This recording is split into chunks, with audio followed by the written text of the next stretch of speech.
Let's start with the pledge.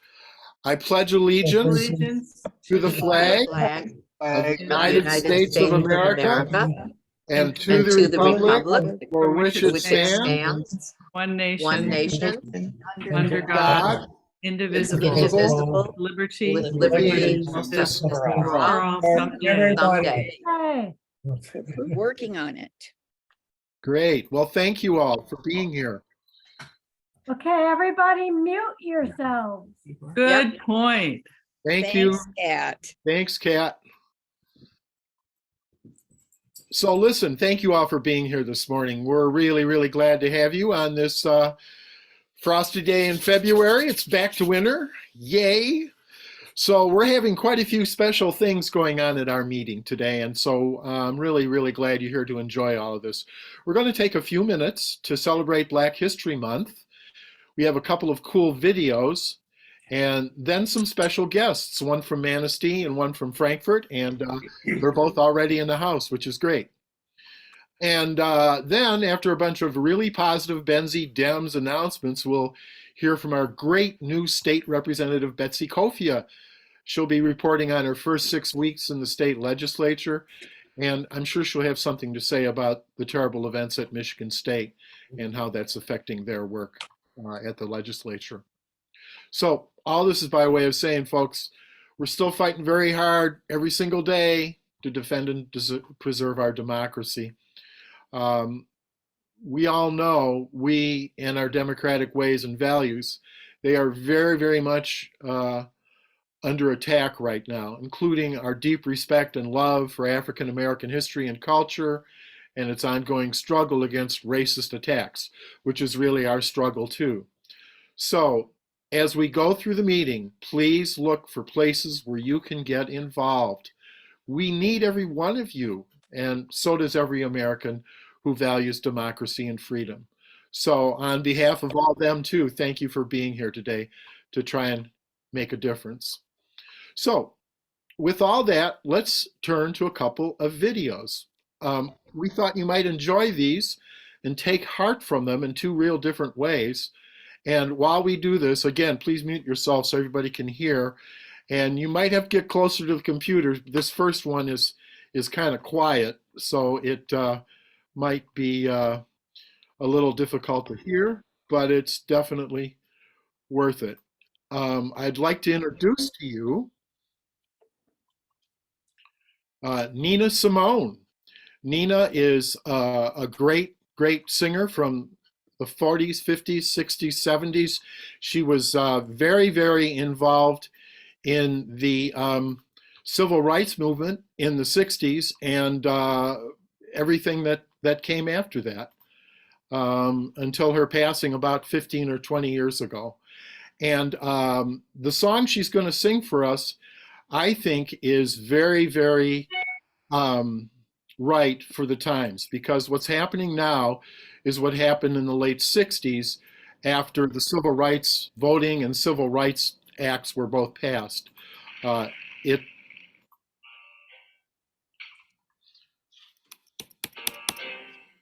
So here's Nina Simone, everybody.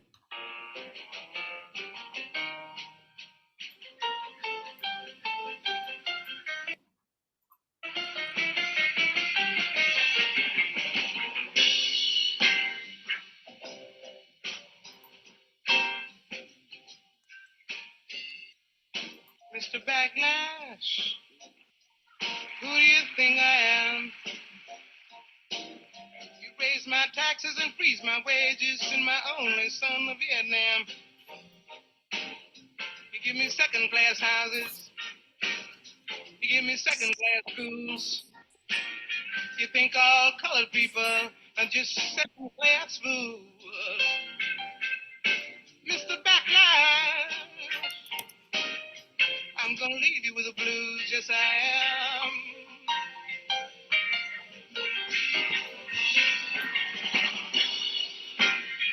How to find a job, earn a little cash. You got to always your meat or white backlash, but the world is big. Big and bright and round. And it's full of other folks like me who are black, yellow, beige, and brown. You better believe me. Mr. Lies, I'm gonna leave you with the blues.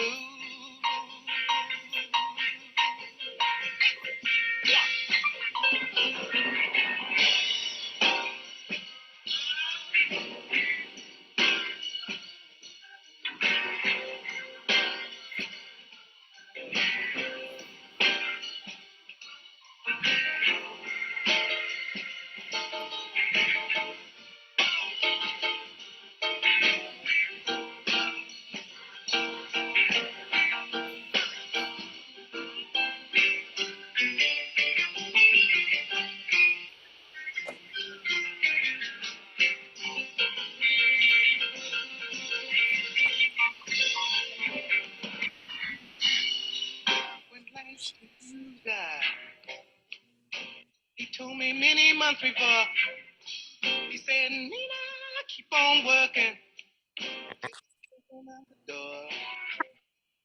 One of these days when the doors are open wide, make sure you tell them exactly what's happening so they'll have no place to hide.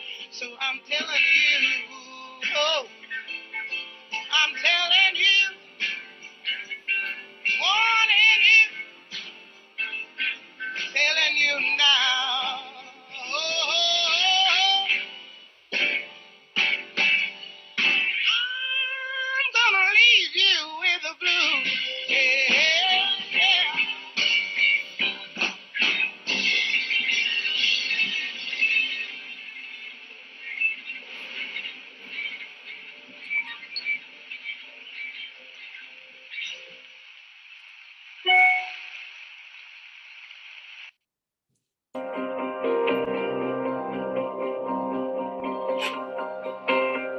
Uh-oh.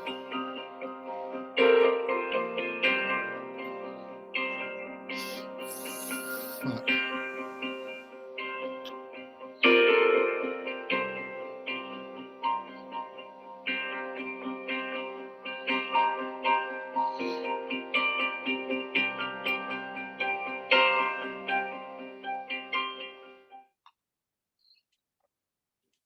Okay, that was Nina Simone, and I'm sorry for the glitch there. No matter how many times you There are practice three this simple stuff. changes I tell all of my arthritis patients to make. Wait a Number minute one, here. I'm you sorry. have to I start have to. drinking more water. Okay, great. You wouldn't believe. All right, there we go. I'm sorry. There we go. Oh, baby. Well, we should drink, I'll drink more water. So, that was a public service announcement. Thank you, Jana. Okay, I was going to play you one more, but that's all tangled up now, so I can't do that. But what we'll do right now is move right along to our two very special guests. Now it's my pleasure to introduce to you someone who's worked hard in our community to put together a very fine month-long display at the Ramsdale Theater and Arts Center in downtown Manistee, a great place if you've never visited it. A couple of us actually drove through the Thursday night snowstorm to get there to see Chris Williams and really enjoyed the show. It was really something. We got a little bit of a look at the exhibition too. It's quite nice, and I hope you'll be able to go. So we're very, very happy to introduce Lisa Allen of the Manistee Area Racial Justice and Diversity Institute, who will tell us all about the exhibit. Lisa, the floor is yours. Go ahead. Good morning, everybody. Thank you for having me. So we are in the middle. Well, actually, we're nearing the end of our month-long program, which was called Journey of Discovery, honoring the contributions of African Americans in rural Michigan, which was made possible by a grant that we won from Michigan Humanities. So we started this program at the beginning of the month, and with this month-long, as Jim said, a month-long exhibition, art exhibition of rural artists, African American artists from Michigan. And so we have these great artists exhibited in Hardy Hall of the Ramsdale Center for the Arts. And along with that art exhibition are two traveling exhibits that are also in Hardy Hall. One is called Welcome to Idlewild, the Black Eden of Michigan. And that came to us from Michigan State University. And then we also have Journey on the Underground Railroad, which is on loan from the Charles Wright Museum in Detroit there. So we have this wonderful program right there in Hardy Hall, and it's filled with these two wonderful traveling exhibits and art from these amazing artists from across Michigan. And we are very thrilled to have this, and very lucky to have all these artists showing their work with us. One of whom I think is here with us today, and we'll talk with her later, I guess. But so that's what's happening, and we are closing up our presentations. Today is our final presentation. The art exhibit in Hardy Hall will be open until the 25th of February. But today at 2 o'clock, we are featuring a lecture from a very prominent historian named Dr. Annalisa Cox. And she is an amazing woman who has a huge resume of research that she has been done. She's kind of an expert in the field of Black pioneers in rural America, basically. So she'll be doing a lecture at 2 o'clock, free.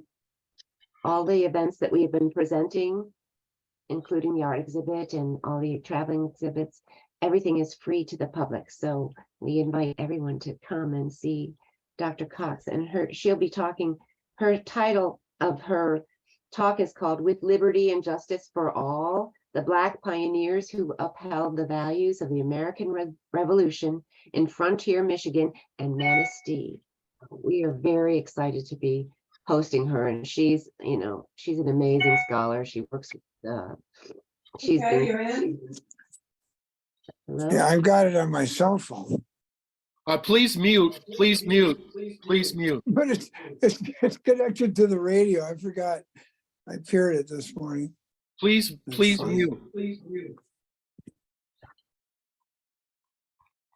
Okay, thank you. Lisa, All right. anything else you want to say about it? I'm sorry. So 2 o'clock today, and while you're there, you can also see the art exhibit and the traveling exhibits, and it's an amazing program. And we're very, very happy at all the visitors who have come to see us this month. Well, thank you for being so thoughtful to decide to do that and to getting it done so well. And again, there's one more week basically, and you are open, other than today, you're open during the week, next week. What are those hours again? Okay, we are open Wednesday through Sunday from 1 to 3. And then we're also open Wednesday evening from 5 to 7. Okay, well, great. Thank you very, very much for that. We really, really appreciate it. Thank you. Okay, next up here, thank you very much. We're going to hear now from Imani Swain, who is a freshman actually at Frankfurt, Alberta High School, and she has some works in the exhibit that Lisa just talked about. So let's say hi to Imani. Hello, Imani. Welcome. Hi. Could you tell us a little bit about yourself? How many works do you have there? And I'm going to put you standing in front of them on the screen so we can get a good look at them a little bit. If you could talk just a little bit about each one and what you would like us to know about it, that would be great. So this is the first time I've ever actually been in like a bigger art show like this. The last time I was in one was in the Oliver Art Center, and that was maybe first grade. Oh, wow. The art that I have shared is some works that I have in school. The one I'm standing in front of was one of my latest ones, and it was probably my least favorite.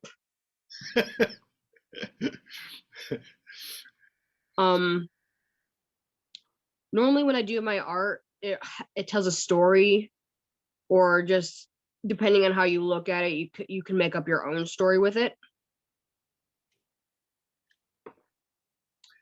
Would you tell us a story about that one to your left in the painting, the real brightly colored abstract? That's fascinating to me. What do you see in there? The one with the circles? Yeah, yeah. So in class we had to do this a literal story with doing circles. And each circle represents something, and I did mine about the zombie apocalypse. Oh my. Yeah. What a great theme.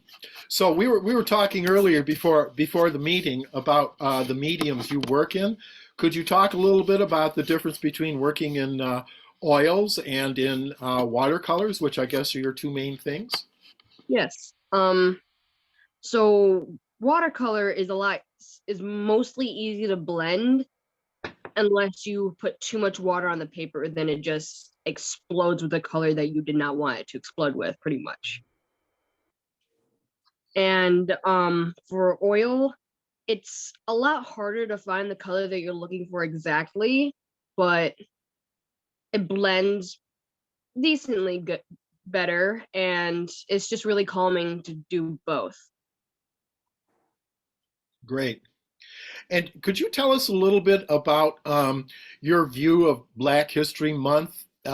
Is this something that strikes you as a good idea? Is it something that you've gotten involved with before? Was the fact that this was a Black history related display in Manistee anything that spoke to you or attracted you to it? It was not surprising about how many other Black artists there are, or African American artists, but it was kind of crazy that they were mostly adults. I thought there was gonna be like one or two other students. Hmm. Hmm. Did you have a good time at the reception? Yes, I did have a very good time. Yeah, even though you're the only young artist there, huh? You didn't feel extra conspicuous? No, I'm not good with small talk. Neither am I. Okay, well, do people have any questions for Imani? I'd like to see if anybody else has anything you want to talk to Imani about. Okay. Yeah, I just would- want Imani, are you going on with education beyond high school, to an art school or something? What are your plans? I'm actually hoping to become an animator when I grow up. Sounds good. That'll at least pay you something. And I was going to ask about different mediums that you work in, if you work in anything besides oil or watercolor, but it sounds if you're going into animation, you'll be creating with pixels and electronics and artificial intelligence, maybe? Yeah, so. But I think that if I want to do animation, I should at least learn how to do traditional art first, so I can understand the color difference, the mediums, and how each like different thing works. That's great. Tell us how you start. You told me a fine story this morning about how you actually got into painting. Could you tell us a little bit about that? So growing up, I really like sunsets, and ever since I was maybe like 8, I've tried doing and painting sunsets, but I was not as skilled as what I knew how to paint. So I've been trying to learn how to paint a little bit better too, so I could paint a sunset. Great. Well, are you getting good at it? What do you think? Yeah, I think I'm getting pretty good at it. In class at school, we're actually doing some water painting sunsets. Oh, cool. Right down your alley, huh? Mm-hmm. Yeah, great. And Imani, we have a question that's in the chat that we've got somebody who was interested in wanting to know where we can see your work after this exhibit. We're gonna be doing an art show in my school in a few weeks, and I'm gonna be posting some of that art. You'll be posting it online? No, I will be posting it, like I would be like showing it in the show that we're Yeah, okay. Is that open to the public by any chance? I think so. Yeah. Would you keep track of that and have you or Jen contact us so we can put that information out there? We'd like to support that art show. All right. We also have another question about, someone wants to know what artists inspire you. I don't technically have a favorite traditional artist, but who inspired me to start like doing my animation or just doing what I like doing with my characters is Stan Lee. The art styles and everything with that is just, I think it's really cool. Great. All right. Any Keep other questions? going, Imani. Don't ever stop. Really? Really? Anything else you want to tell us about your painting or about Black History Month or being a kid in high school right now with everything that's going on? Not really. High school is just high school. We've all been through it, so. Yeah, okay. Okay.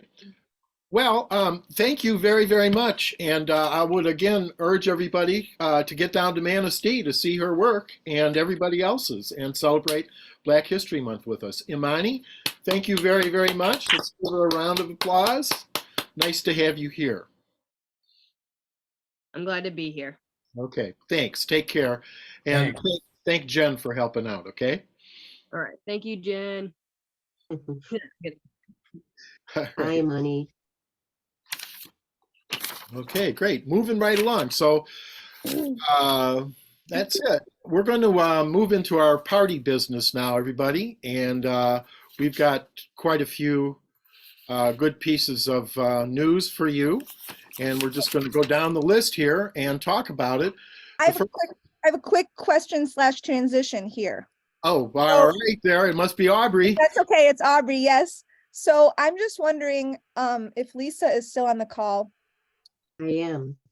I'm just wondering what Benzie County can do, and if you have suggestions that maybe we can do some cool stuff here in Benzie County. And if there's anyone on this call who's interested in spearheading something for Black History Month in Benzie County this month, like next year, planning ahead, how should they contact you? And how can we get something cool like that happening here next year?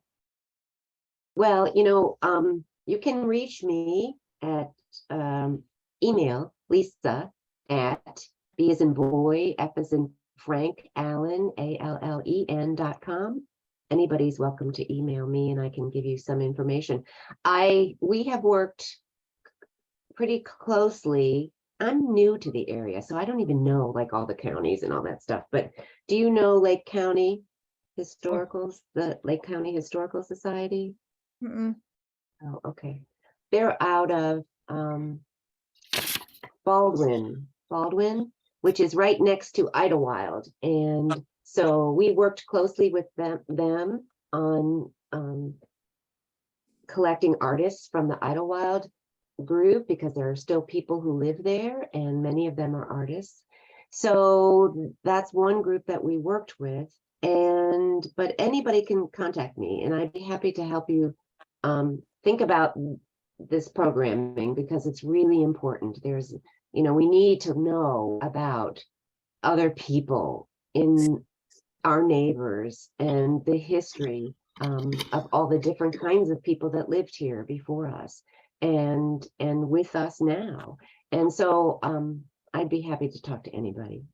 Thank you so much. Can you put your email in the chat so people can grab it if they want to? Awesome. Thank you. Great. All right. Thank you for that intervention, Aubrey. So now it's time for some Benzie County party business here. First, we're going to report to you about our Lookout program's progress, how it's hooking up with our letters to the editor project, and how we're going to ask our precinct delegates, how we've asked our precinct delegates, and how we're going to ask you all as well to help out with that. So I'm not sure, is Deanne Lal here? Did she make it to the thing today? I know they're on the road somewhere. They're going to try and get in here with us. Okay, she looks like she's not here. Okay, great. I will then cover that part for her. The Lookout project is working well. I'm happy to tell you we have most of our precincts and jurisdictions covered right now. If you don't know what the Lookout project is, one of our party members goes to a village meeting or a township meeting or a county meeting, takes notes, writes them up, Deanne formats it, and we send it out to the folks in that township so that you are more aware of what's going on in your township. And we are now well covered in most of the townships that we really for sure need to be covered in. I would say that we have a vacancy in Gilmore and we have a vacancy in Blaine that need filling. And I picked those out because if you were with us last month for our meeting, you saw that those two townships are kind of blue. If they're not completely blue, but they're going blue, and we need to capitalize on that, leverage that, take advantage of that. So we need a Democrat at the township meeting in Blaine, and we need a Democrat at the township meeting at the other one I mentioned, and we will be able to include them in the Lookout stuff. So that's what Lookouts are, and we're asking people to volunteer for those two townships if they can. And if you want to contact me about that, it's jimdulzo@gmail.com, and I will put that in the chat while we listen to Jane, who's going to talk to us about the Letter to the Editors program, which is going to hook up with the Lookout program in an interesting way. And Jane is gradually becoming our policy director, and you'll see why when she tells you what she's up to. Jane, go ahead. Hi, everybody. Excuse the black box. I am here. Before I start, I just have to say this whole MSU incident, shooting, murder, I'm just so sorry. I know so many people have so many connections. It's Bergman said about this event, this is not about guns. So we need to elect more Democrats. Enough said. For Lookouts, I want to say thank you so much to all of the Lookouts and also to Deanne Lal, who's writing them up and sending them out. So Deanne sends all the township and board commissioner Lookout notes to me. I check them out. If I see something that looks like more people should be knowing about this, you know, it's an issue, it should be publicized, I will then contact the letter to the editor writers in that district, if that's possible, you know, that township or whatever. And I would give them notes from the Lookout as well. I would tell them about the issue at hand and any resources, articles, whatever, any kind of resources that I have that might be helpful to the letter writers on that topic. So the current plan for our letter writers, our letter to the editor team is to focus on the achievements of Dems at all levels. We need to call out what we do because we do such great things, Democrats, and we don't know how to message it. So we got to work on that. So we're going to focus on all of our achievements at all levels, whether it's township, county, state, federal, calling out Republicans when necessary, and keeping our focus super local whenever possible. Basically, you know, reminding people or showing people that Dems are getting things done for all of us. And every seat in Benzie County, I think, is up for election in 2024. So that's important. If anyone has thoughts about stepping up, we can always use more writers. And we will definitely be looking for and supporting people to step up and run for office for any level that you might so be interested in. So please reach out if you think you might want to run for a local office or any office, or if you have any questions about it. And also, if you'd like to join our letter writing group, you can contact me. I'll put my contact info in the box. Jane? Yes. Marcia, I have a question. Yes. How do you make sure that, I mean, how do I make sure that I'm on the list for my township? I mean, so that I would get any message about that township. activities that you wanted to send out? Deanne is sending she's sending out to everyone in that township. Is that correct, Jim? Deanne has a list and Jim, I you're think- muted. So I got it. It's Aubrey. So if we have your email list, if we have your email and you're on our current normal email list that like Jim sends out, then if we also know where you live, then you are getting those emails for that township. Is that right, Jim? That's true. We have that list sorted by township. So So you have to make sure you're on the Benzie Dems email list. And if you're not, there is a sign up on the website. So I'm looking up Marcia to see if we have her township, and we don't. It's So Lake. Marcia Lake, okay, I got it, and I'll pass it on to the right person who might actually be on this call. So that's another thing. If we don't have if you aren't receiving these emails, but you do receive other Jim emails, then you should do what? Email Jim? Email who to get? You should email, well, you should email me, and I'll put my email in the chat. So we ask on the membership forms, if nothing else has changed, please at least tell us your township. Unfortunately, that gets overlooked a lot. So if people haven't told us their township, then they're not on that specific list to get township info. Okay, Right. you might want to put that in. I got you covered now, Marcia, but that's for other people. Yeah, well, yeah, we try to, in the letters to renew, I always say, please put your township in there. Okay. it sounds like a project for the nitty gritty data band to. Well, it is. We try to coordinate between them and me getting the information from our members. Yeah. Yeah. Yeah. Okay. We will further refine that. Actually, Jessica Gardner gets our emails, but she's not getting our township reports, and she wrote one last month, so it was kind of ironic. So we will work on that, and between your cooperation, members, when you rejoin or re-up your membership, and our data folks, we will smooth that out some more. So thank you, Jane, and thank you, Kira, for those updates. I'll just say at the end of this, we had a precinct delegate meeting last week, and we're asking the precinct delegates to do a bunch of different things in their townships. And one of the things we're asking them to do is when they get a lookout report about their township, think of a neighbor who would want to have that information. I gotta tell you, when we send these out, the open rate is it's ridiculous. The industry open rate for emails is 10-15% if it's a bulk email rate. We get 60-70% on this stuff. So people do want to hear this stuff, and it's not partisan. It's just what's going on in your township. So when you get these, think about your neighbors who might be interested and forward it to them, just like you do the cat videos. Forward this and say, hey, here's what's going on in our township. Just thought you might want to know. Okay?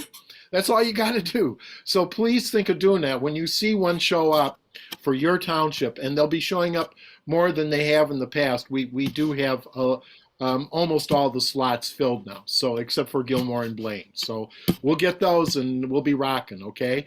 And this is a great project because people do not think about local government, particularly Democrats. They're always falling in love with our presidential candidates and not thinking about it beyond that. I know you aren't like that, but that's what we're facing, and that's what we're trying to overcome, okay?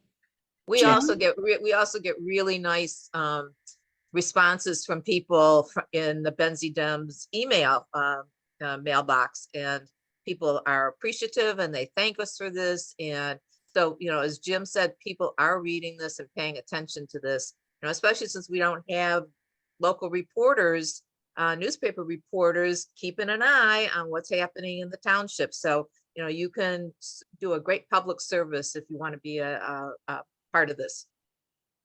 I was thinking to add to this too. Hello, Jim, if people don't have an email address, they could certainly just print it out and hand it over to the neighbors somehow too. Yeah. That's actually a great suggestion. Yeah, thank you. Yeah. Question, Jim? Yes. Comment at the same time. Hi, I'm wondering, is that a constant contact type of? Yes. Okay. I'm wondering if we couldn't use that as well to publicize the meetings that are coming up. Yes. Like for example, I don't know if you want to do like an all list or specific ones for each township, but there is a meeting this Tuesday, I believe, for both Frankfurt and Crystal Lake Township. And the Crystal Lake Township one is at 7 o'clock, and I believe the Frankfurt one is at 5. And I'm just putting this out there for any Crystal Lake Township people as well. The meeting this Tuesday is a very important one. There should be a budget meeting right before the general meeting at 7. And they're also going to be discussing sharing expenses for Bellows Park, which is in Crystal Lake Township, but belongs to Frankfurt. So probably a lot of other important things too. I think it's really important we try to get people out to these meetings. And so we could use that format that you're speaking of to do that. I think it's very important. Elizabeth, that's an absolutely fabulous direction. We will work with our lookouts based on your suggestion. When they see something coming down the pike at a meeting that's coming up, they need to tell their neighbors using the same system, okay? So we will incorporate that. That's a great idea. Thank you. Thank you very much. Wow. All right. Okay, anything else on the lookouts and the letters to the editor and all that? Okay, let's move right along here. We're going to get an events. I just want to say something. I had to leave the meeting. I had to go to my back door. I had two people there, a father and a son, representing the Seventh-day Adventist. So that's why I had to leave the meeting. So. Well, and we're glad you back, Stuart. Greta, were you going to say something? Yeah, I just want to remind everyone that in order to be a lookout for Blaine or Gilmore Township, you do not need to live in those townships. And I don't think that was mentioned. Thank you. Thank you very much. Okay, Greta's making some memes for us so we can advertise that. Thank you, Greta. And Greta, thanks for your great work on the website too. It's always looking good now. It's great.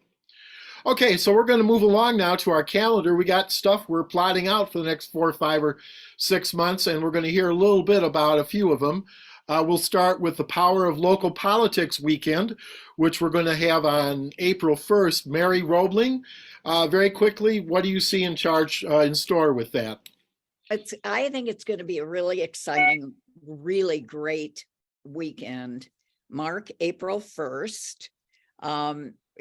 We are not fooling you. This is going to be a really truly great weekend.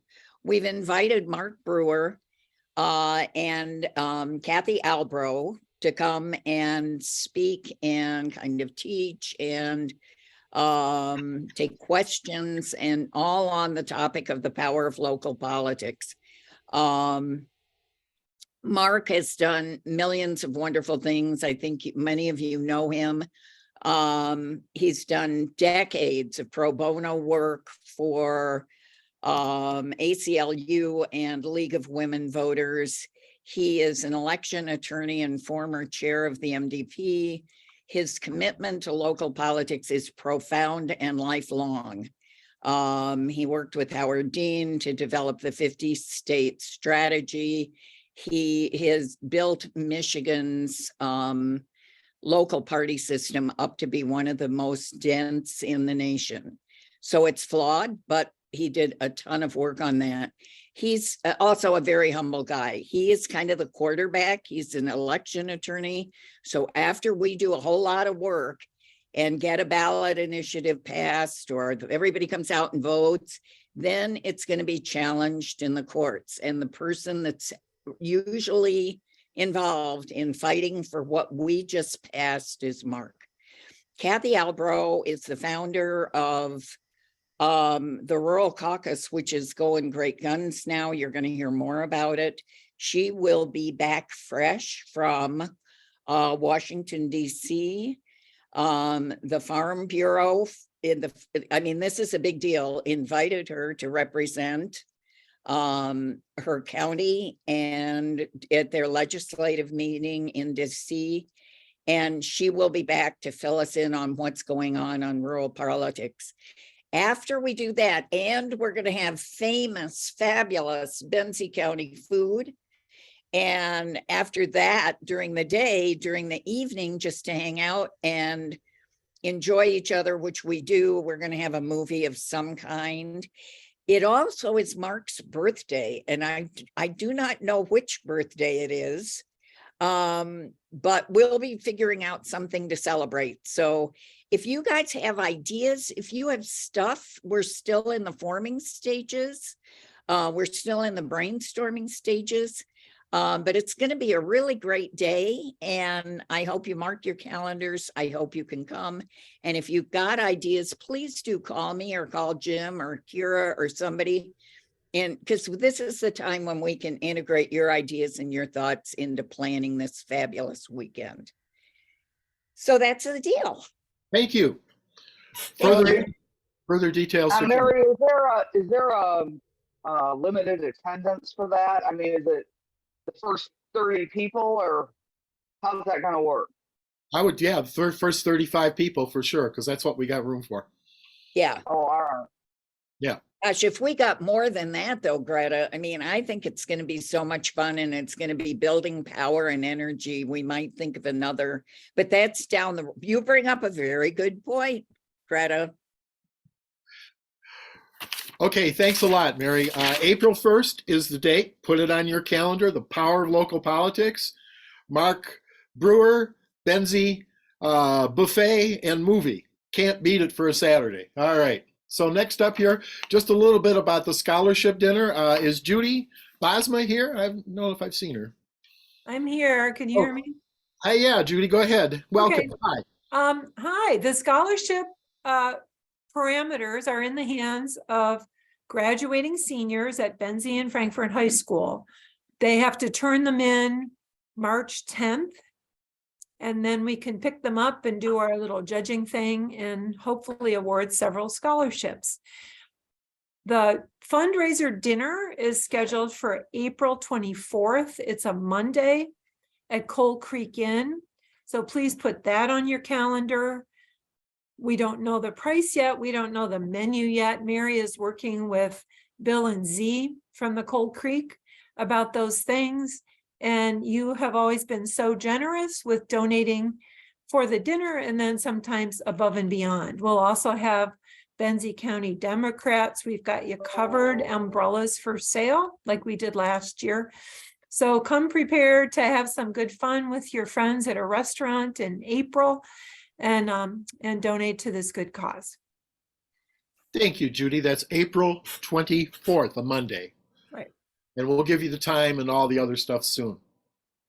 Thanks for your good work on that. It's really great what you guys are doing. And Kara and Mike and Mary. Yeah. Thank you. All right, you guys. Great. Thank you. Next up here, Jane is back. She wants to talk to us about the Rural Summit that's happening in St. Ignace soon. Jane, what you got? Hi again. I've got some information, but also I'm going to tell you about a couple of Zooms. So first off, Rural Caucus. As you heard, Kathy Albro, who could have been our representative, should have been our representative. Kathy Albro is the chair, and she's doing great things.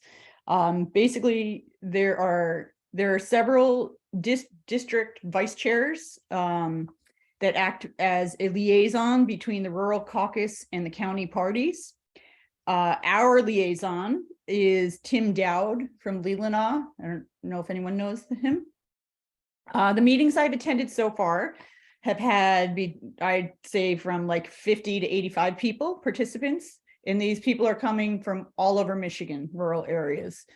The focus is advocating for the needs of the rural communities and helping elect Democrats. And as we've all heard before, if you do not win in rural areas, you do not win. So even though it feels like we're in Redlandia, our votes matter downstate for the bigger tickets as well. The Rural Caucus group is continuing to work on their strategic planning. Many suggestions I've heard from a variety of names and places throughout the state is we should be more like Benzie County Dems.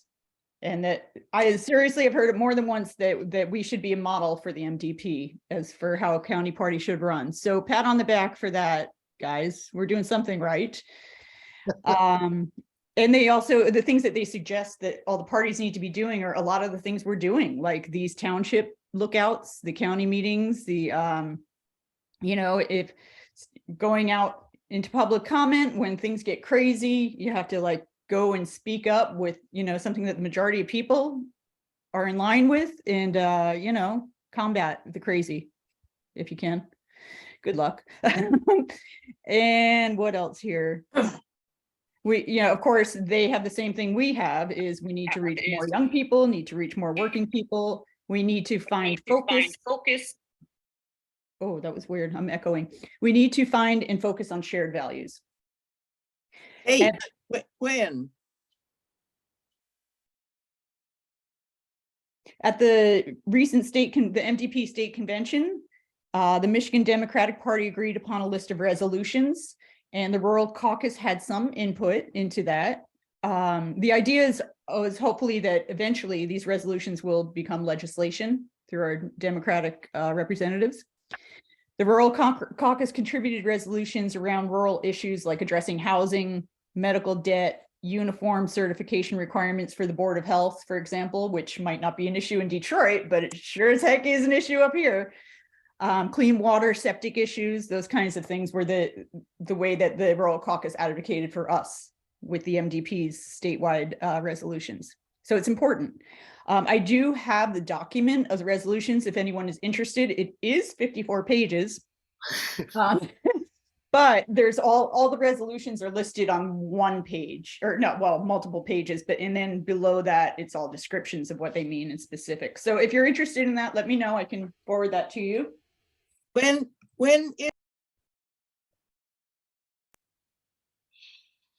Are you talking to me, Kay? Yes, when is it? The Rural Caucus meetings? Yes. They happen once a month. And I can't remember when the next one is, but I could get it to you if you'd like. Okay. Jane, could you Yes? put it in the chat? Sure. I mean, I don't know if you can get it right now, but. Okay, yeah. If not, I'll send it in an email. Okay. Yes. So then there's a couple of things coming up. There's going to be a rural summit, Michigan Rural Democratic Summit. And that again is the Rural Caucus is organizing this. It's going to be at the Casino Hotel in St. Ignace, Thursday, April 3rd, that evening of Thursday, all day Saturday the 14th, and until noon on Sunday, April 15th. It's supposed to be, I mean, I think it's going to be a good deal. Jim, I sent you a flyer. I'm not sure if you got that. No, I haven't. I don't know that I saw that, but okay, we'll get it around. We can send it out later. So they've reserved, a block of rooms for I think like $80 or something, and so there's a code that you need to get that rate. So I can give you that code if you're interested. Also, the Rural Caucus is fundraising to try and raise funds for some people that want to come but might not be able to afford it. And let's see. So sorry, just going through my notes here. Supposedly it's a big deal. I mean, I think they're trying to get the governor there. LeVar Barnes will probably be there. It's I believe the first time they're doing something like this. I think it's really important. I would love to go, but I can't make it that weekend. But if anyone is interested in going, I think it could be a helpful bit. So the next is, there's a couple of Zooms. I don't know if anyone's interested, but the Farm Bill gets written every 10 years, I believe. And it's either beginning or in the process of being worked out right now. I think it gets finalized in September. And as many of you know, Senator Debbie Stabenow is like the kingpin for farms and agriculture in advocating for us. So she will be chairing those sessions to look at the contents of the Farm Bill are going to be incredibly important to our rural communities. It's about food, it's about farming, it's about the environment, it's about, you know, all of that stuff. It's really, really important. And it's going to be helpful to us, I believe, in our messaging as we head into the 2024 election, because it's just going to affect everything around here, in my opinion. Jane, it's every Yes. 5 years. It's every 5 years. Every 5 years? Okay. So if you are interested in learning more about the Farm Bill, there's going to be kind of a kickoff. I don't have many details about it, but it's going to be on Zoom on February 23rd, if anyone is interested in attending that. And I don't know, I'm just on this whole rural trip lately. So there's another Zoom, an additional Zoom called The Rise and Implications of the Rural Voter. And that is going to be on March 1st. Sounds interesting. I don't know, some guy wrote a book about rural voters. Let's hear what he has to say. Again, if you're interested in that, let me know. I can send you info. And then here's a real important one. John Roth, our representative, is having a coffee hour on Monday. This Monday, a couple days from now, 11 o'clock until 12 o'clock at Sweets Bar and Grill in Honor. Please, please, please attend if you can. Ask him questions. You know, listen, whatever you want to do. We need to have our voices there. Thank you all. Thank you, Jane. Quite a rundown. All that stuff will be in the chat before you leave. And if you don't know how to save the chat, click on those 3 little dots to the right in your lower right-hand corner, and it'll show you what to do. Okay? Great. Okay. Very briefly, there will be a movie night in early June, probably at the Garden Theater. We'll keep you posted on that as it comes up. And we have Mary Scholl with us to talk a little bit about the possibility of a book club around water issues and a new book that's out that she really likes. Mary, hi, welcome. Hi. I am here to plug a book called Whose Water Is It Anyway? It's not a brand new book. It was published in 2018, and the author is Maud Barlow. She is a Canadian. She's a water warrior and probably one of the planet's greatest advocates for water justice. It's a book that I read recently along with 3 other people, and all of us felt like we couldn't just read the book and not do anything else. Hence my request that you consider being a part of reading this book and being a part of discussion that we'll have later. It's a hopeful book as well as disheartening, and it shows what ordinary people can do to make a change. If you are interested in water issues, I hope you will think about the fact that we all need to be interested in water issues going forward. And if you're interested, we will have, you can order the book from Amazon, but we also will have some copies that we will take to the Benzie headquarters. So if you're interested in being part of that discussion, we're lucky enough to have the person who has been the chair of the group that fought Nestle. She is willing to lead the discussion of the book, and she has lived this stuff. So I think it's a great opportunity, and I hope you'll consider being part of it. Great, Mary. Thank you very much. Please put your contact information and the name of the book and the author in the chat, and a way for people to get a hold of you. Your email address, I guess, is best. And folks, if you want to do it, we've done book clubs just like this before on real specific things, kind of a pop-up book club thing. And they're really a lot of fun. So, and people learn stuff, and water's going to be an issue. So great way to prep yourself. Mary, thank you very much. And do look in the chat, everybody. Greta? Yeah, Jim, I'm just listening to all these various announcements of opportunities, meetings, upcoming events, etc. And I think, and I just put this in the chat, but I really think we need to make a calendar. because there's no way that anybody is going to keep track of all this stuff and, figure out what they might be interested in or involved in. And I think you said to me at one point, well, why don't we just put that on the calendar on the website?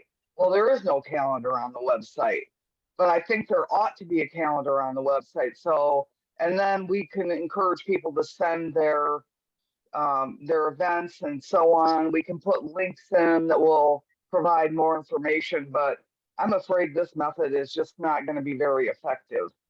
Yeah, you raise a good point. And at our next communication meeting, we will get calendars going, I promise you. We'll probably install them permanently at the tail end of our constant contact stuff so people can see them there, and also have the same stuff on our website. And perhaps there's a way to do that on Facebook. But we are getting really busy really early, which is a really good sign, and we need to help you all manage that. So thank you, Greta. Great. So moving right along here now. Is Mark Willett Green here? Yes, he is. Oh, great. Give us a very quick update on our hybrid thing that you and Tom Reichard are working on. Absolutely, Jim. While many of us appreciate the calorie reductions in the virtual bagels and pastries, there are some of us that are really looking for a little more substance and face-to-face contact. So we're working on hybrid meetings. And just very briefly, we picked up equipment, spent less than $500 for a new mixer, 2 handheld wireless microphones, and a couple of digital cameras. We've fiddled with putting one camera pointing toward the executive committee and our speaker, the other camera pointing back at the audience, so that if somebody in the congregation wants to speak, that people at home will be able to see it. We're still doing some testing, but we're pretty close. We have to worry about a Windows driver and some other things, but I think we might be ready by next month. So I'll just stick my neck out there and say, I think next month will be a hybrid meeting. Great. Thank you, Mark. And thanks for Tom Reichard for jumping in to help out too. Also, Bill Haggard also yes. Provided some really good insights. Okay, great. Thank you all. Okay, and Kira, very quickly, you were with us last month to talk about budgets and membership, and tell us what good things happened. So last month I asked people to help our sagging coffers, and if they could afford or see their way to renewing their membership early in the year, to please do so. And people stepped up. It was just wonderful. We are no longer nervous about paying the rent. And that's just a great thing. So thank you so much to those of you who were able to step up. Anybody else can still do that. If you want to just get the membership thing out of the way right now, that would be great. You can send us your membership, because we want to just really keep hitting the airwaves, so to speak, although it's really more print ads and billboards and things like that to remind people that Democrats deliver. And so I'll put you can, and if you want to know if you're up to date or not, you're wondering when it's due, you can ask me. Just put it in the chat, and I'll get back to you alone, not the whole group.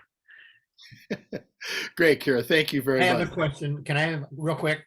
Kira, not to make more work, but is it possible to send out an email to people, like a renewal email for anyone? We do. So we call people when the month that they're due, and then we send our form if they don't to tell us that they want to do it online. So we do that. Okay. You're not due yet, Tom. We could still pay again. Come on. Okay, great. Anything else? Great. Okay, now it's time for our presentation, and I want to thank her for being so patient. We did run a little long. We've got ourselves a great state representative, first one in this area in, I don't know, since Obama was elected, I think.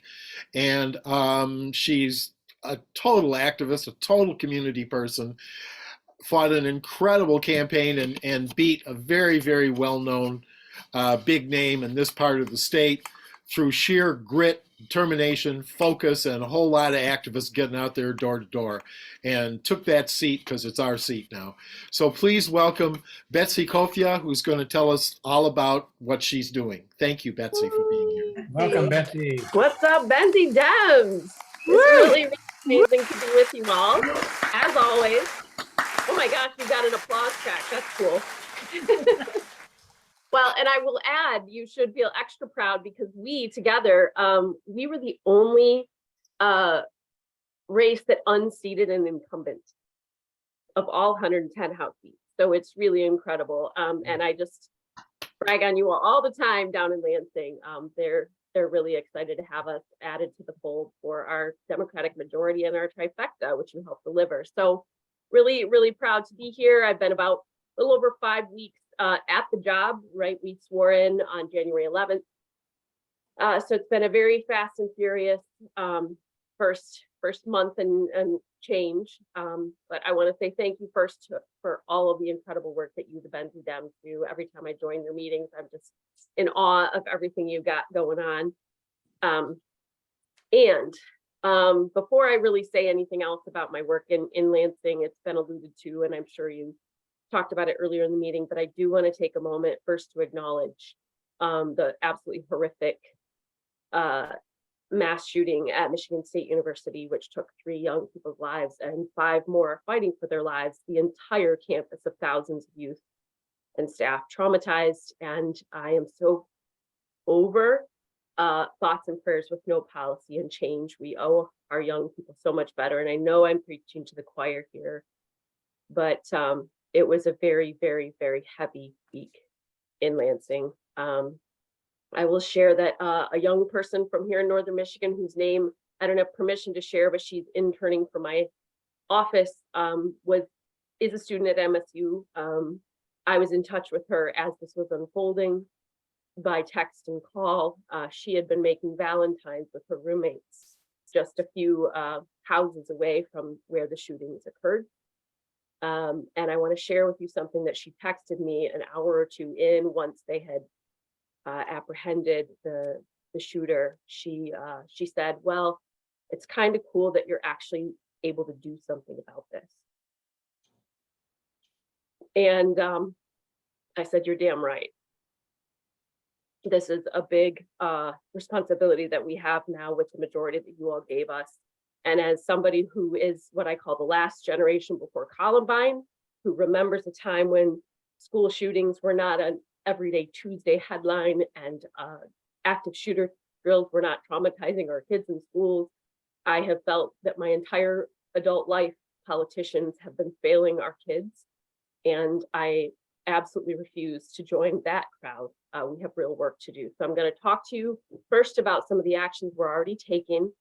Our Senate colleagues dropped 11 bills. Hopefully you've already heard about this, but each of them address the issue of gun safety and addressing gun violence. And the first 3, it's sort of in 3 broad buckets for now. And they have to do with extreme risk protection orders, red flag laws. So when a person has demonstrated that they are not safe to themselves or other people, there is the ability to get these passed to remove those weapons from their person and their premises. Universal background checks, long overdue. Safe storage laws for homes that have minors, children in the home. And so the House is preparing to then take up our version of the same bills and move them quickly. I've heard directly from our House Speaker in our caucus as we've met with every town for gun safety, Moms Demand Action, and the Giffords Law Center around areas in Michigan where we really need to strengthen gun policy. He has said we're going to get this done. That is the sentiment of my caucus. I am very proud to be a part of that, but also this is so far past when it should have happened, and it shouldn't have taken this, and that also weighs on me. Actions, and I'm going to talk about further legislation we are also discussing beyond those first 3. But first, I'd like to ask you each, as people who I know are very engaged, there is the possibility that some of these could get some bipartisan support. We don't know for sure, but they really should. These are widely supported and popular across the political spectrum, the 3 that I mentioned. And so I will ask that you strongly consider reaching out to, you've already got me. I'm already going to support these, no question. I will co-sponsor them. But John Roth, your representative for a lot of Benzie, as well as John Demuth, or whom your senator, which is it, what's his name? I'm sorry. Who's your senator? Bumstead. Bumstead. Yes, sorry, Yeah. Mr. Bumstead. Reach out to them and please ask them directly. Call their office and email them, but ask them directly, are you willing to support any or all of these bills? And really, they do need to be getting that push right now. So I'm asking that from you. Additional legislation we're discussing with the groups, the gun safety groups that I talked to you about already earlier was second round of bills could possibly include, and we're working for some consensus among our caucus for things like waiting periods, preemption laws that would actually allow local jurisdictions to adopt more robust gun restrictions, possibly preventing felony gun crimes being fled down to misdemeanors, which, as we're reading, that was a factor in the MSU shooter having access to his weapons. Strengthening laws around domestic violence perpetrators having guns. Although I will tell you, we have to push on our local sheriffs to actually enforce that. There's a lot of talk about not enforcing the laws on the book. A lot of that falls on our elected local sheriffs not being willing to actually go and enforce the current laws around removing weapons when a person has a domestic violence conviction. We know that is a huge cause of particularly women being murdered, women and girls. So pushing on them to actually enforce the law. And then beyond that, I have had some conversations with our House Speaker and am engaging with the caucus around us looking at our House budget proposal, which we've not yet fully formed. We just have the governor's proposal so far, that this issue of gun violence also spur increase in mental health support dollars, community-based violence prevention programs, and anti-poverty initiatives. These are some of the underlying factors that we see, sometimes pop up with what results in various types of gun violence. So heavy topic, but it felt only appropriate to begin there to update each of you on where things are with that. Other key votes that we've taken in just the first 5 weeks of the legislative session, that phrase Dems deliver, please do keep using that. It's really important. And you can talk to your neighbors, even if you don't have a Democratic representative in your part of the district or the area. With Democrats in charge, you can say, and now that we have Democrats running the state, here's what's happening, right? So some of those include, we are phasing in a repeal of the pension tax, which was unfairly levied on a lot of our seniors on fixed incomes in 2012 by the Snyder Republican administration. We are phasing that in over the next couple of years to bring some relief to over 500,000 households. I was really proud to vote for this. There's something called the Earned Income Tax Credit, which some of you may know of. It particularly helps working class families who are working and struggling. It was cut by the Snyder administration from 20% of the federal return to 6%. Frankly, this would have impacted my family growing up. And as a Head Start social worker, when this was first slashed, I knew families were directly hurt by this. It was hundreds and hundreds of dollars that they did not see back into their pocket to pay for, car repairs, a washer, dryer repair, roof repair, school supplies, paying for the rent, right? So we not only voted to restore, the Senate just voted this past week to restore it, but also to increase it to 30%. So what that's going to mean is nearly 5,000 households in the 103rd district will see hundreds of dollars more, and actually over $3,000 when you include it with the federal. So at a time when people are really struggling with housing and price of eggs, the whole thing, we are directly delivering and putting money back in those pockets. And it brings about $3 million back into the local economy. So was proud to get to support and co-sponsor that. Another piece of that bill package that we voted on, I think it was about 2 weeks ago, was a housing fund. Now, I have learned from talking, I know housing is a huge issue in our region, very, very critical issue for families and our small businesses to be able to hire and keep staff. What I've learned from talking to housing advocates is that Michigan is one of the states that has not had a permanent line item in our budget for housing until now. I have advocated, and it wasn't just me, there were several of us doing so, but we were able to secure a permanent line item in the state budget. It's just seed money now, it's $50 million a year. But every year there will be that permanent line item in the budget based on what we just voted on last week.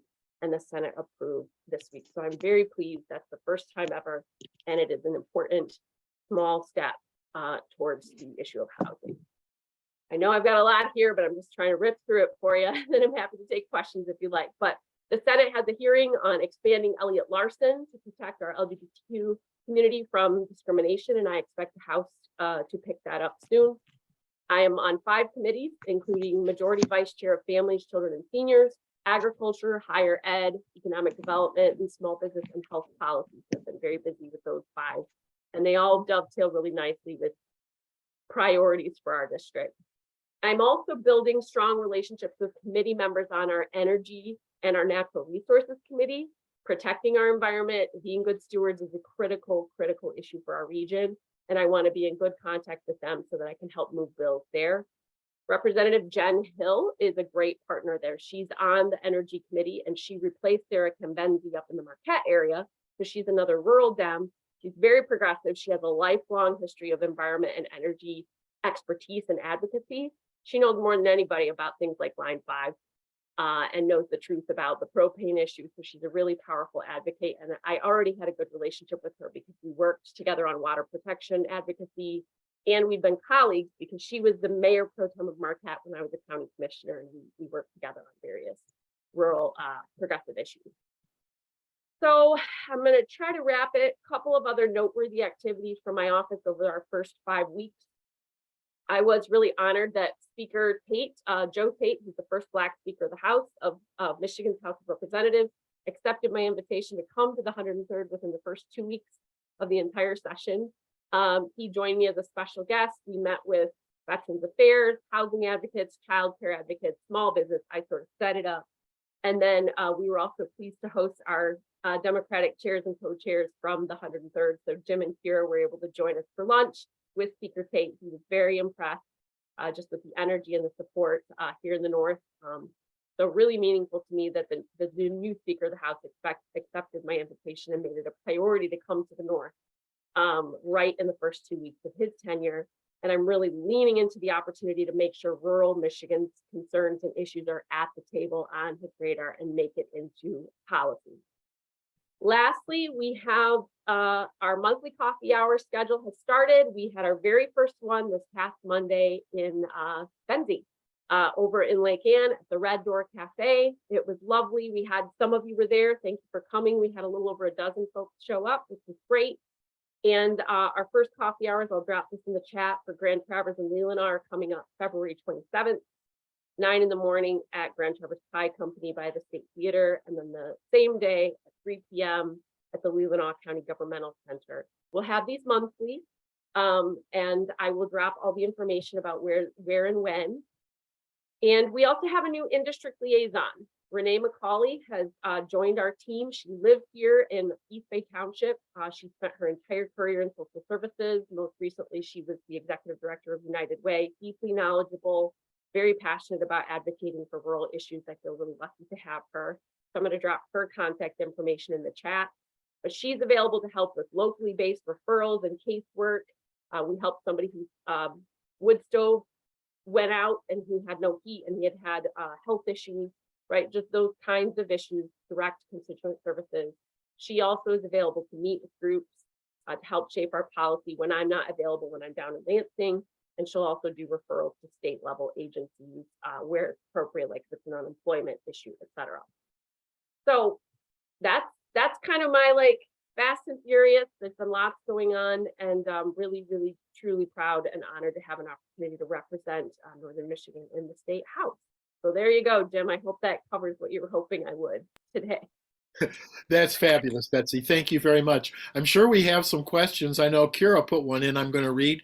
She's asking, is it true that if Republicans also vote for these gun safety bills, the bill can go into effect sooner than if it was just a partisan yes vote? Yeah, so that would be something called immediate effect. And it can, getting Republican support, what would be required is 6 senators because the immediate effect rule really applies more on the Senate side. If we can get 6 Republican senators to support, it would take immediate effect. However, it's outside the norms, but much like the filibuster in the US Senate, Our Senate does have the option to eliminate that rule and make it take immediate effect, even without those 6 senators' support. And I personally am pushing for that because I don't think we can wait until sometime in the middle of next year for these gun laws to take effect. We should have had them in place already. So we'll play nice first, and then hopefully Senate Majority Brink will play hardball if she has to, because it's just so urgent. But great question. Thank you. Great. Other questions? Make sure you unmute before you ask your question.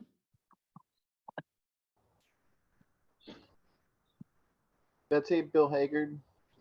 How Hi there, you doing? Bill. I'm great. It's really good to see you. Yeah, you too.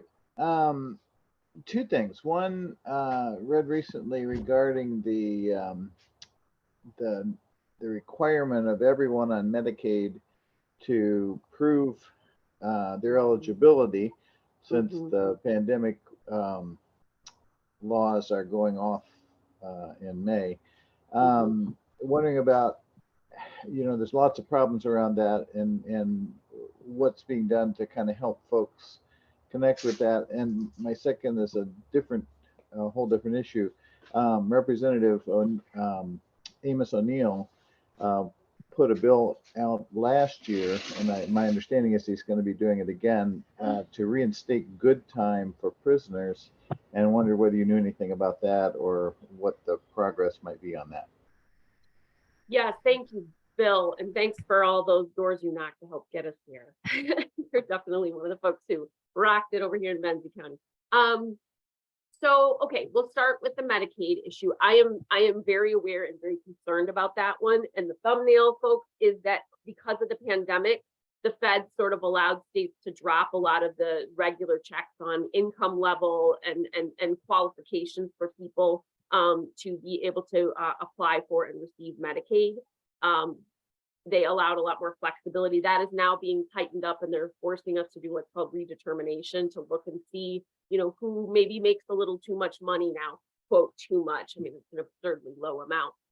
And that is really causing the possibility that hundreds of thousands of Michiganders who were getting access to health care on the Medicaid would then be kicked off. So I am on the Health Policy Committee, and our chair, Steph Young, and I have already been talking about that. We're looking at what other states are doing, whether it's a bridge program, some kind of a bridging, to make sure that anyone who doesn't qualify gets moved over to the marketplace, and there's a shepherding over so they don't lose care.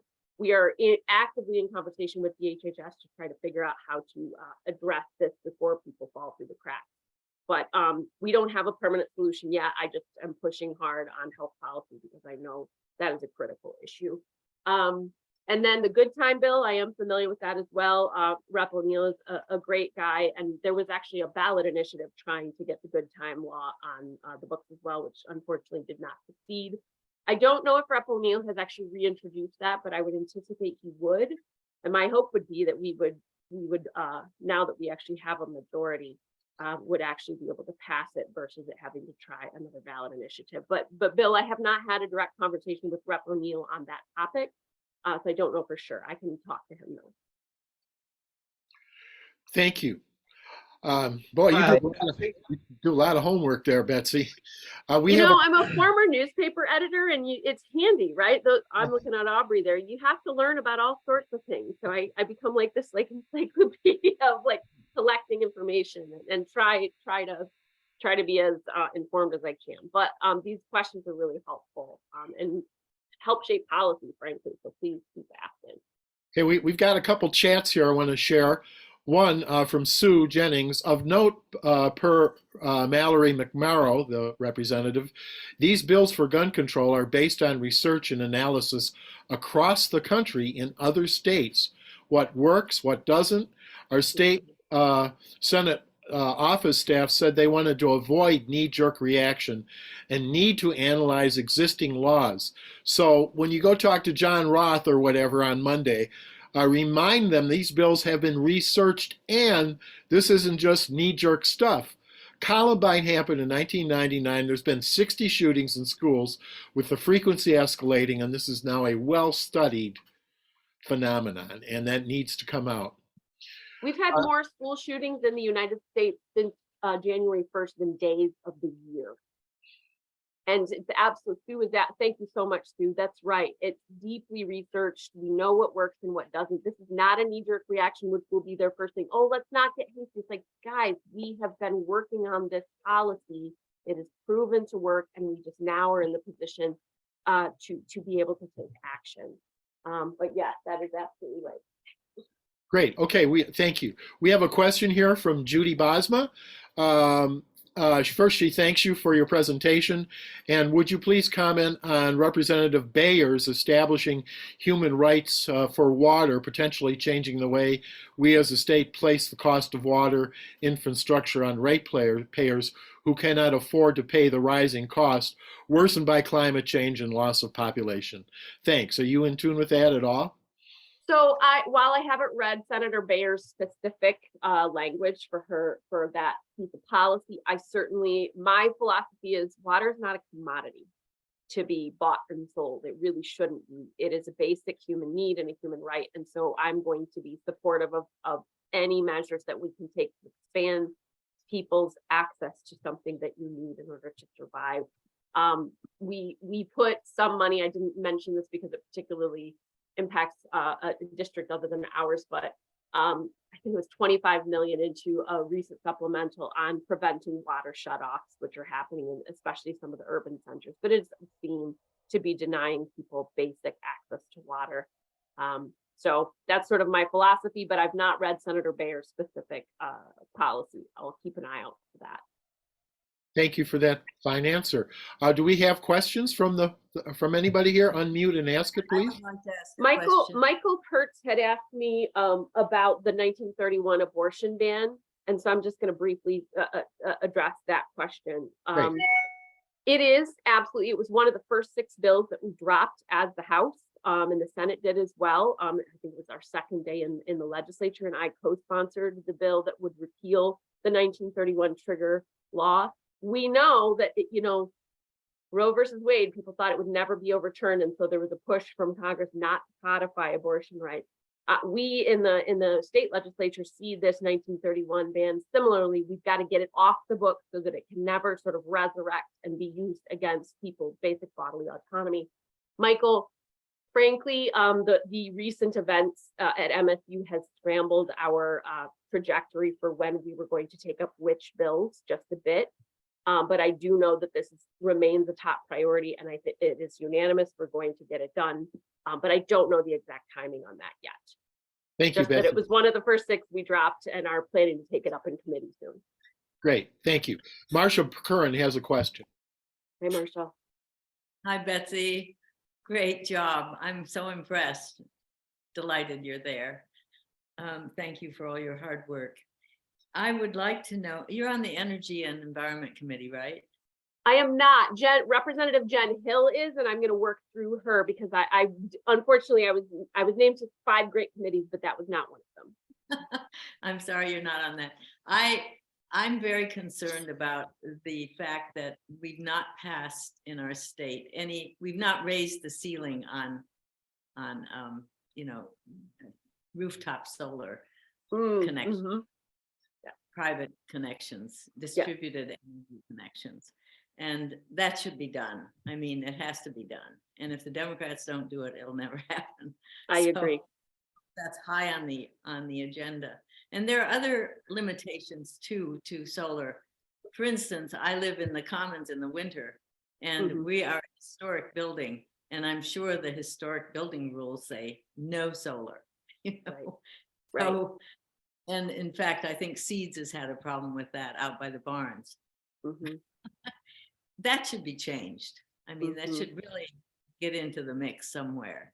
And I would like to suggest that you might propose that to some of your colleagues who are on the committee.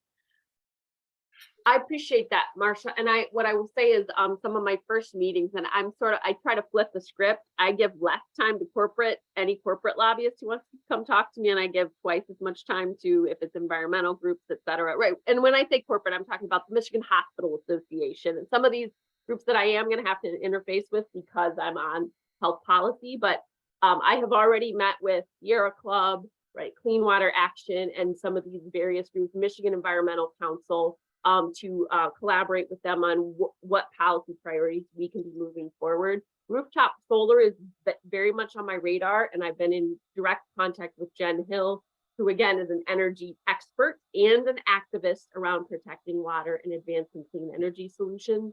She's worked with Flow, Circle of Blue, Skip Frost at 5 Lakes. I think she actually worked for 5 Lakes Energy for a while.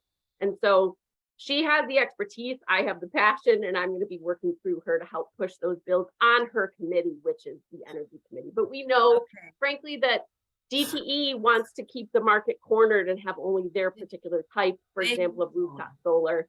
They're not good faith actors here, and we're going to have to contend with them. But, and the other area is also homeowner associations. They can be pretty backward in their approach to this sort of thing. And I think you should be called out on that. So. And it's going to take, frankly, Marsha, things like if access to rooftop solar, some of it is going to have to be a blended set of focuses, right?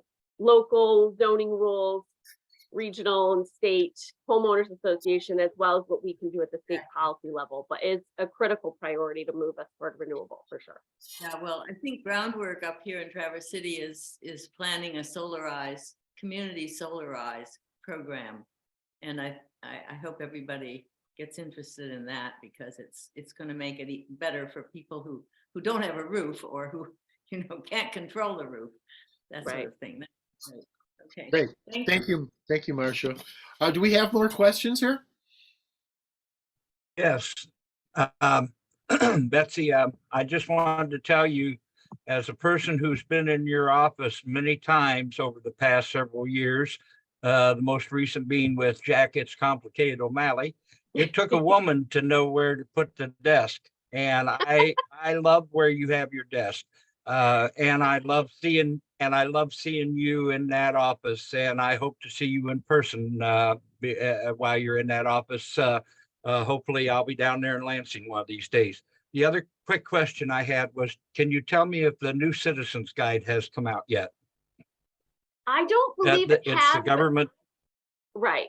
I don't believe it has, but I will check with my staff to find out for sure, Stephen. And you're right. Of course, I needed to be right next to the window. Great view, and we all need sunshine, or at least ambient light in that office. I have a fun story about Jack. In the first 2 weeks, I found out that they actually hired him, and now he's doing something called member services, and he's down, I believe, in Lansing full time now. But I just had this funny moment that you all can take some pride in, because you flipped the script here. I walked down to the lobby. My office is on the 13th floor of the House office building, which is right across the street from the Capitol. So I come down the elevator, I walk out, and he's standing there, and I didn't expect to see him, but he looked up and he said, "Representative Coffia," and I said, "Jack." And it was just funny because we flipped the script, and now I have the title and he's there as a private citizen. So well done, everyone. It's just a funny moment. And we're not hostile, it's friendly. It's not mean-spirited in any way, but it was a funny moment to me. Great. Well, I would certainly appreciate when the new Citizens Guide comes out. I'd much rather get it from your office, even though you're not my representative here in this area, but I would much rather have it from you. And I've also been talking you up a lot to my friend down there, Senator Jeff Irwin, and told him reach out to you anytime he needs to. Thank you. I appreciate that. I will just lastly share something that's really meaningful to me. I'm 3 hours south of y'all, right? It's that drive to Lansing. And so I wanted to make sure that the office reflects the 103rd. It is your office. And so my liaison, Renee, is currently in the process of working with the tribe to get some Anishinaabe art on the walls, as well as local elementary schools and other, the disability network. I really want the voices and the creativity of the people here in the 103rd to be present, and we'll probably do a rotating art display to just show off Northern Michigan in that office, in your office. But come down, see me anytime you feel like making a 3-hour drive. And again, thank you for having me and all your support to get me there to be a part of a majority. Thank you, Betsy. Gotta go? Okay. Okay. Thank you so much. We really appreciate having you. And thanks for all your good work, and stay strong. The last week has blown everybody away. Your bravery in facing it is inspiring to all of us. So thank you. Okay. All right. Well, that's it, I guess, everybody. Thanks for a great meeting and for your kind attention. Don't forget to save the chat before you go. Go down to the right-hand corner, look for those little dots and press on them. It'll show you how to do it. But save the chat before you leave. There's a lot of great information on it. And we also will tell you that we're gathering again, very likely in person, as well as online at our headquarters on March 18th, a Saturday. And if you'd like to attend our business meetings where we figure out budgets and strategy, just drop us a line at benziedemocrats@gmail.com, and we'll set you up for that Zoom, which will be on March 7th, first Tuesday of the month at 5:30. Would love to have any of you join us to see how we make the sausage, right? Okay, well, thanks, everybody. We really appreciate your kind attention today, and have y'all have yourself a good Saturday and a good week and a good rest of the month. Try to get down to Manistee for that Black History thing. And thank you all. Thanks, Jim. Thanks, everybody. Thanks, Bye. everybody. Bye. Thanks, everybody. Jim, Good meeting, I can Jim. talk to you for a minute. Thank you, Betsy.